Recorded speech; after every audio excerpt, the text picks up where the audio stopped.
So for all the above, on behalf of all of us, we're incredibly honored to have you and your team here today. It's my great honor to introduce the President of the United States of America, Joe Biden. Thanks, Doug. Thank you. Wish I were here under different circumstances, but you really took a hit, and New Jersey took a hit.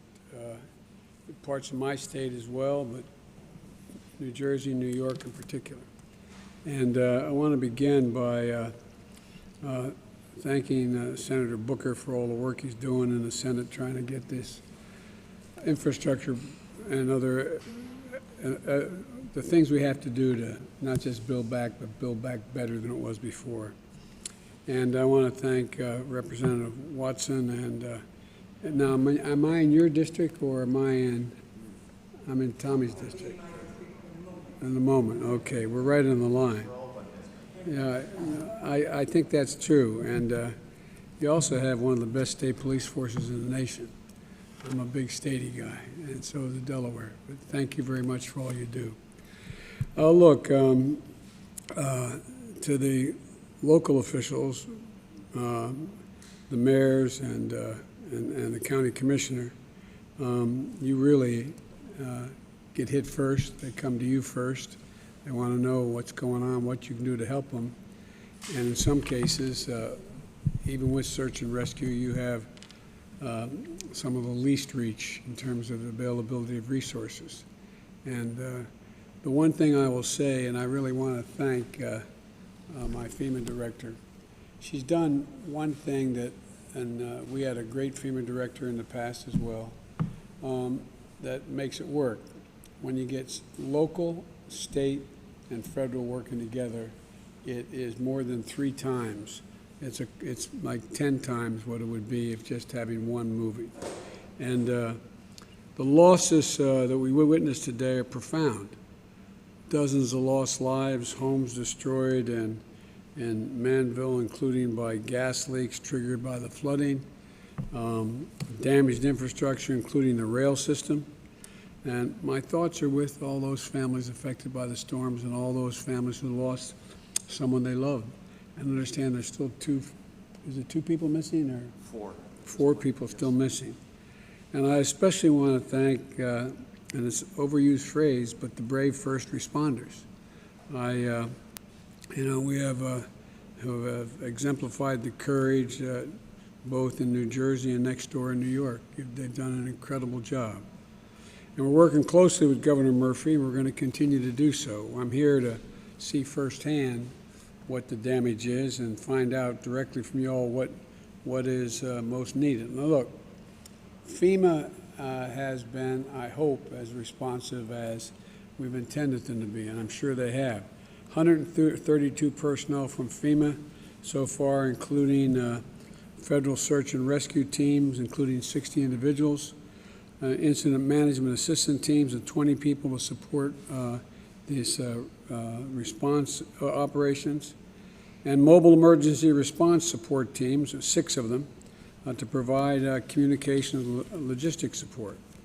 And on Sunday, when the governor, we spoke to the governor, and he asked for the major disaster declaration, we made it available immediately, so that we could speed federal assistance as quickly as we could to hard-hit communities.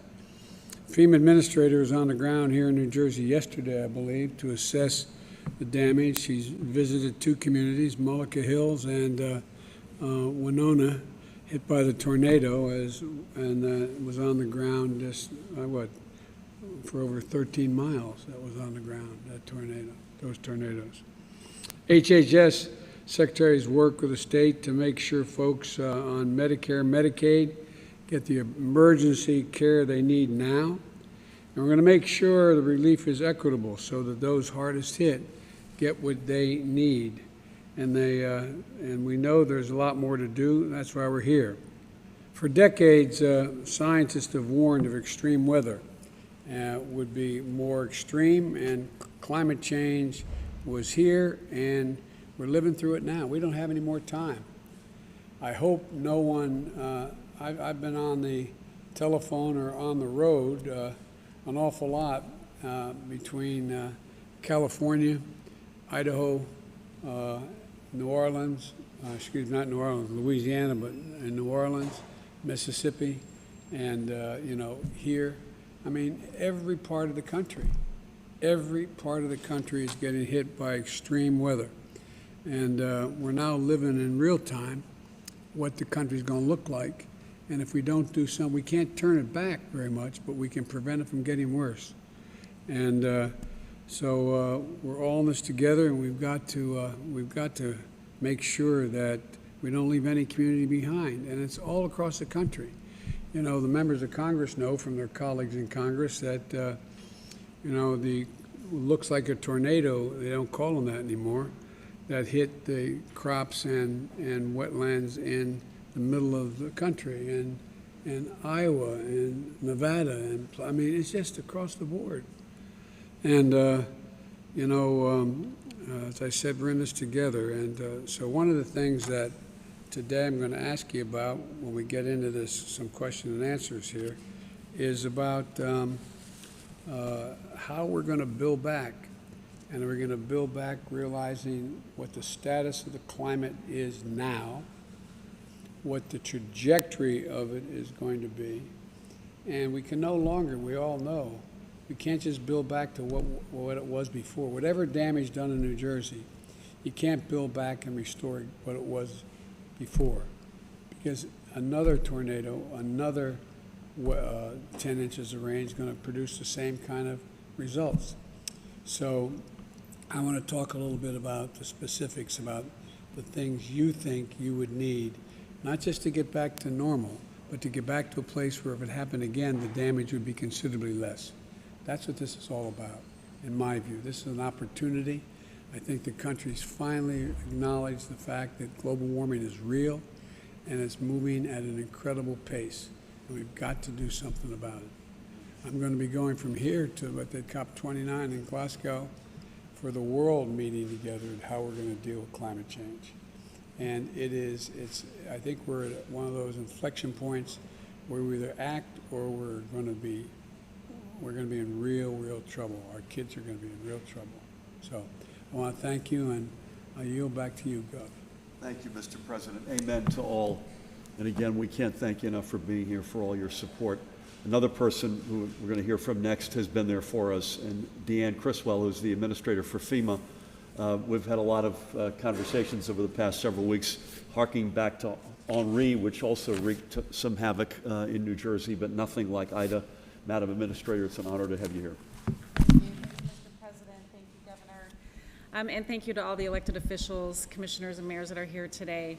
I'd actually like to start by giving a big shout out to all of the first responders that have been supporting the life-saving efforts over the last few days. Many of them in your own communities, many of them who have had damages to their own homes. And I just want everybody to know the hard work that you do is really appreciated in your communities, but also at the federal level as well. We couldn't do it without you. You are the ones on the ground. I always say, and you've heard from others as well, disasters always start and end local, and so we want to make sure that we're here to support the first responders. I did spend yesterday visiting some of the damaged areas and meeting with local officials. I toured Mullica Hill and Winona and witnessed firsthand the destruction that these tornadoes did bring. But because of the President's swift action in declaring a major disaster declaration, we've been able to now provide aid to some of the families who have been impacted, specifically those individuals that live in Bergen, Gloucester, excuse me if I get these wrong, pronounce them wrong, Hunterdon, Middlesex, Passaic, and Somerset. And, it's okay as long as you send the money. I'm sending money. I bring a checkbook, Mr. President, that you gave me. And we're continuing to do damage assessments today. So I have staff on the ground today that are doing assessments in Essex, Hudson, Union, and Mercer. And we wanted to be able to get this disaster declaration in place quickly, knowing that we still needed to do additional damage assessments to really get a better understanding of the scope of the impact that the communities are experiencing across New Jersey. So far, we actually already have over 7,000 families that have registered for assistance, and that number will continue to grow. But if they haven't registered yet, individuals can go to disasterassistance.gov they can go to our FEMA app, or they can call 1-800-621-FEMA. That's 1-800-621-3362. Additionally, we're going to have teams that are going in the neighborhoods. They will also be in the recovery centers when they're established. If you haven't registered, they can assist you with registering. If you have and you have questions about your case, just find somebody with a FEMA shirt and they'll help you understand where it's at and if you need to provide any more information. I think, the thing that's been remarkable over the last few weeks in watching the track of Hurricane Ida that really caused damage across 9 states is that the weather events such as these are just becoming more normal. They're becoming more common, but they're more severe and they're more intense. And the effects of climate change that are causing these storms is here, and it's our job to make sure that we are all ready to respond as well as prepared. And FEMA is really committed to helping with making communities more resilient. We recently authorized, on behalf of the President, close to $5 billion in hazard mitigation funding to help give communities that extra resource to build that resiliency. It's just the first step, but FEMA wants to be an active participant in this role of making sure that we're preparing to reduce the impacts from the future risks that we're going to continue to see as a result of climate change. And then lastly, I'd just like to say this is September, and it is National Preparedness Month, and our theme this year is Prepare to Protect. And I think what we saw over the last week is that nobody is immune from the threats that we're facing from these disasters. I read recently that it said 1 in 3 Americans have already experienced a major disaster this year. I can't, verify that number, but it's there. People are experiencing these events. We need to invest in reducing the risk that these communities are facing, but we also need to make sure that we're helping individuals be prepared. And so if you don't have an emergency plan, please go to ready.gov, and there's some great information there to help you prepare for what you may be experiencing in the future. Thank you, Mr. President. Thank you, Governor. Thank you, Deanne. And thank you for the major disaster declaration for those 6 counties, including this one, and for your work to hopefully add to that list. I know your team is on that. Again, it's disasterassistance.gov if you're in those 6 counties. If you're not in the 6 counties, we have a website set up, nj.gov/IDA, and hopefully that's a landing place for now for folks to go until, please God, they get designated as a disaster county. So thank you for everything. You all have been extraordinary. We're in Somerset County, and we're honored to have the Commissioner Director with us, an outstanding leader. Hear a few words from Chanel Robinson. Chanel? Thank you. Thank you, Mr. President, and thank you, Governor, and welcome to all of you to Somerset County's Emergency Operations Center. And thank you for visiting to see the catastrophic damage that Ida brought firsthand. We all greatly appreciate your commitment to our recovery, and especially for our inclusion in FEMA's major disaster declaration. So again, thank you for that. Now, as you tour Manville today, you will see the heart and spirit and the resilience of the people of Somerset County.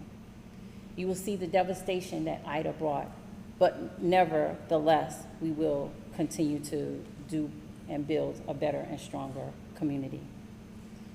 Hurricane Ida is our 4th storm of the 100-year storm in just over 2 decades. And as you mentioned, Mr. President, it's only going to get worse. But this historic storm has hit us particularly hard. In Somerset County, the result was not just a deluge of waters, but a deluge of emergencies. And our own Somerset County 911 Communications Center fielded over 13,000 calls that night, 5,000 of them being 911. 520 air and water rescues where people were rescued from their vehicles or from their homes. 170 fire alarms, 8 explosions, and there are countless of automobile accidents and injuries. But as we all can attest to and can agree to, is that our first responders, state, local rescue teams risk their own safety to save the lives of the residents of not only Somerset County, but the state of New Jersey. And I would be remiss if I did not thank our Somerset County Department of Public Works, who were with their front loaders rescuing people, who were out there cleaning the debris, making sure the roadways were safe and blocked from those that entered into dangerous paths. But also during the worst of the raging waters in our Millstone and Raritan rivers, they raged over our 750 bridges here in Somerset County alone. But yet, our workers were there to make sure that they were doing all that they could to make sure that our residents were safe. And sadly, 6 Somerset County residents lost their lives to the flood waters. We must continue to hold their families and loved ones in our prayers and in our hearts. But again, because of Ida's devastation, we know that we cannot forget that we must endure, as we have thousands of people that are continuing to seek shelter. Our collective mission now, as you see around the room, you have local, county, state, and federal officials coming together to making sure that we get our families back into our homes, make sure that our businesses are operating again, and to repair and restore our public infrastructure. Here in New Jersey, there is a strong connection. Again, the leadership are in the room. There's a strong connection to make sure that we're doing all that we can for the residents of New Jersey, not just Somerset County. And we must do all that we can to make sure that the residents know that we have their back. And as you said, Administrator, we're here to prepare to protect. And if the residents do not feel that we have their backs, then we failed them. So over the weekend, we've transitioned from emergency response to disaster recovery. This will not only take weeks, but months or even longer. We will never be back to close to normal, but all we can do is do better. We will need FEMA, Red Cross, state and local OEM and nonprofits to come together to ensure that the recovery is not just for some, but for all. So again, thank you, Mr. President, and thank you, Governor, and thank you to all of you for your resiliency and for your deep concern for not only Somerset County, but the state of New Jersey, and your commitment to our recovery. Thank you, Chanel. Thank you, Chanel. Great leadership by you and your team, as you said, at the county and local level, and heroism all over the state by first responders. With your blessing, Mr. President, I think we have one more speaker before our friends in the press leave, and that is the superintendent of our state police, Colonel Pat Callahan, who has been there every single day during this pandemic and certainly through Ida and all the other weather challenges we've had. Pat, over to you. Thank you, Governor, for that introduction and certainly for your continued leadership through probably some of the most challenging times in New Jersey's history. And thank you, Mr. President, especially for your kind words about the state police. Delaware State Police is pretty good too, Mr. President. Best. But your presence here sends a strong message to all of us and to our residents that support from not only response, recovery, mitigation, that the federal government's here, and that we saw that yesterday when the administrator and I walked around and spoke to those homeowners, so thank you. And I also want to take this opportunity to thank and offer my gratitude for the swift offers of assistance that we got from the White House, from FEMA, Department of Defense, HHS. It's an honor to stand shoulder to shoulder with all of you and show the rest of the country what it means to be a true collaborative effort here, so thank you. And just a little bit about the day of the storm, Mr. President. That morning at 10 a.m., we hosted a call with the National Weather Service, all of our county OEM coordinators, our state emergency management partners. We activated our SEOC 2 hours later, and then in short order, that unprecedented amount of rainfall, just staggering rate fell and ravaged our state, upending families and causing a horrible loss of life, as you've heard. To give a broad picture, very few areas were unscathed. Flooding occurred in 10 of our 21 counties that were normally not flood prone. And as we witnessed yesterday, that EF3 that hit down on that 13-mile path, starting with over in Harrison Township all the way up through Winona and out. So that all happened in a period of about 9 or 10 hours.